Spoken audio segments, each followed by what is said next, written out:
Hey, welcome to episode 4. I am so excited for this conversation where we are going to be talking about what is your money story. This is a part of the financial work that I do that I deeply love because it's such an integral part to my story, but also because I believe it's the missing piece in financial literacy, which is why I focus on financial wellness. If you don't know me, I'm Jasmine Lopez, an accredited financial counselor, and I love talking about money in a way that is shame-free. So come junk journal with me as we talk all things money. Have you ever thought about what is your money story? If you didn't know, neuroscience says that by the age of 7, our mindset and our belief system has formed. That includes our relationship to self, our relationship with others, and our relationship with money. So for me, this work is deeply integrated and important to what I do and how I talk about money because I think we need to focus on our money mindset and how our relationship with money influences our financial decisions. So let's unpack this a little bit, especially if money mindset or money stories is a new concept for you. I want you to think about a time in your childhood around money. How was money talked about growing up? How did you experience money in other spaces? How did driving between communities influence or impact your perception of money and or wealth? I know for me, I grew up in a single parent Latina home where we experienced financial instability and financial challenges. And for me, it deeply impacted my relationship with money. Money was actually not talked about. And so I had to just process through what I thought about money and what I was personally experiencing by driving through different communities. I just knew I was curious about money, but I didn't have anyone to talk to about it. And so it created like this fear for me with money. So much so that by the age of 14, 15, I got a job working at a carnival, working like little kid slides and different things like that, getting paid $7 an hour. Honestly, I don't even know if this was legal at the time, but I was getting paid cash under the table to be able to work long shifts, 12-hour days over the weekends. And when I got that check, what did I do? I deposited it directly into my savings account. And y'all, it wasn't even a high yield savings account, it was just a regular savings account. And I was praised for this behavior, but what it actually did was instill my fear of money and cultivated my scarcity mindset. Y'all, scarcity is this ugly beast that I am still trying to heal from and overcome. And have to constantly remind myself that I am not limited by my opportunities or to earn an income because scarcity will try to tell me that I will never have enough. Have you ever felt that way? I know I have for like the majority of my life. It wasn't until I went into therapy that actually helped me to start unpacking this. But before I get into that part of my story around what it actually looked like to heal, let me continue to share where I made so many more money mistakes. By the age of 18, I became financially independent and I still had no sort of skills around budgeting. I got credit cards and had no plan for how to pay them back because, again, this was all a foreign concept to me. I became a young wife, we become young parents, and before we knew it, during the mortgage crisis, we lose our car, our home, and all of our possessions. This deep loss, I believe, was an invitation for me to redefine and reimagine what success actually is and meant to me. You see, so many outside voices had determined what success was by you have to buy a house, you have to have the car, you have to have all these things, and then you are successful. And so, me losing everything helped me to redetermine what actually I wanted. And I didn't want the American dream. What I realized was that I wanted the God dream. I wanted a dream that was in alignment with who I was uniquely created and designed to be, and have been in pursuit of trying to figure out what that actually means and what that looks like. But if I'm honest, I didn't really have language for this early on in my journey. You know, after losing our home, our car, our possessions in 2010, I thought that all of this and our struggles was because I didn't know how to budget.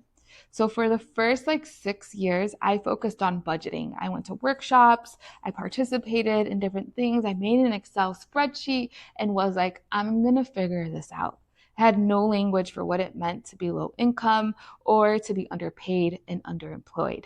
And that is basically what we had been experiencing.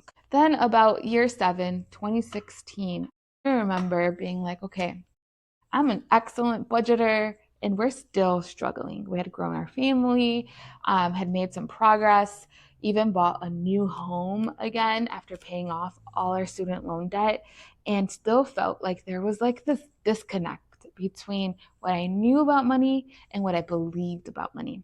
And that's what helped me get connected to starting my healing journey. I got into therapy, got a financial coach, and got into community with other women walking through a similar journey who wanted to have a space to celebrate and have accountability to achieve their financial goals. Doing this work collectively and holistically is what really helped catapult my whole healing journey.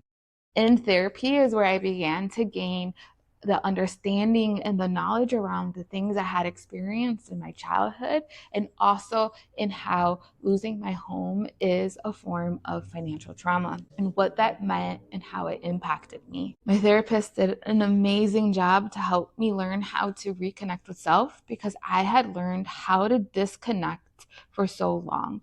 It's called disassociating. And so she had me practice what it looks like to reconnect with myself, to heal my inner child, and then to be able to really unpack what I believed about, again, not just myself and others, but about money. And then I got connected to a financial coach. And while I didn't meet with her many times, she shifted the entire trajectory of my life. She basically told me I had limiting thinking. And I was like, what do you mean? Tell me more. So she gave me some resources and some books to read, and I did exactly that. And it shifted everything for me, and it put me down this pathway of wanting to heal my money mindset. Now, at this time, I had never heard someone talking about healing your money mindset. I had only heard of people focusing on financial literacy, investing for retirement, and all of those things, but I hadn't met or heard of people healing their money mindset. And so I was on this journey that felt so isolating and figuring out how to heal my money mindset. And I began to walk myself through a process of identifying the lies that I believe about money and then how can I reframe them into truths, and giving myself permission to sit with what my money story is and asking myself, how did experiencing these things impact me? How did my lived experiences impact my relationship with money and influenced how I was making decisions now in my adulthood? So it's been this long journey. Now I'll tell you this, healing is not linear. It takes time. It takes intentional work. And every new season or layer of healing, I think, requires even more intentionality. And it's some of the hardest work that I've ever done, but I'm committed to doing it because I don't want to be perpetrating the same patterns onto my children. And so there's been this beautiful healing journey of what does it look like to love myself really well as I learn how to mother really well too. So yeah, so this work is deep, it's intentional. But if you're thinking through what is your money story, here are some questions you can ask yourself. What do I believe about money? Who are the voices that spoke into my beliefs about money? And don't only think about it in the context of your home, but think about it holistically. What did you see on TV? What did you experience amongst friends? How did you see money expressed driving from one community to another? And how did that shape or influence your beliefs and thoughts about money? I want you to write it down, like actually pull out a journal and write down what comes to mind. This isn't a time to like shame yourself or be frustrated with yourself. This is space to give you permission to feel it all and to write it down. Now, this might be hard for some of us, and that's okay. You can take your time with it because you can consistently take time to notice and reflect on new situations that arise as you are engaging with new money situations. Question number 2 you're going to ask yourself is, when I think about my money story, how does it make me feel? What are some emotions that come to mind? Again, this might be a hard step for some of us, especially if we've been taught to disconnect with our sense of self or our feelings.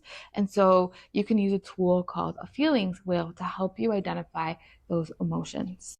If you need help with how to get to identify those emotions, another question you can ask yourself is, what do I believe about money? And in doing that, it could allow for you to identify some statements about money. For example, I shared that I struggle with scarcity. So I believed that I would never have enough money. On the emotion side or the feeling side of it, I felt limited. I felt inferior. I felt like I was not meant to succeed, which then allowing myself to fully feel that and name it and give myself permission, then allowed me to reframe it with what is actually true.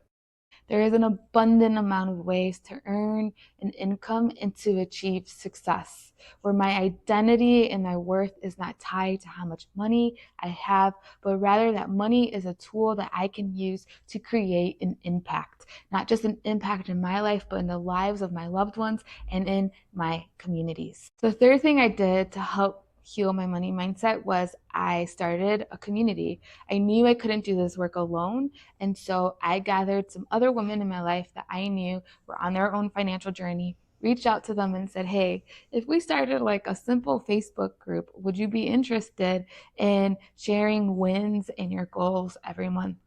Collectively, we're able to become debt free, start businesses, build homes, purchase homes, and so much more. And I saw each of us experience our joys and our successes differently because we took the time to collectively share our goals and our wins. In fact, data says that you are more likely to accomplish a goal when you share it with someone else by 95%.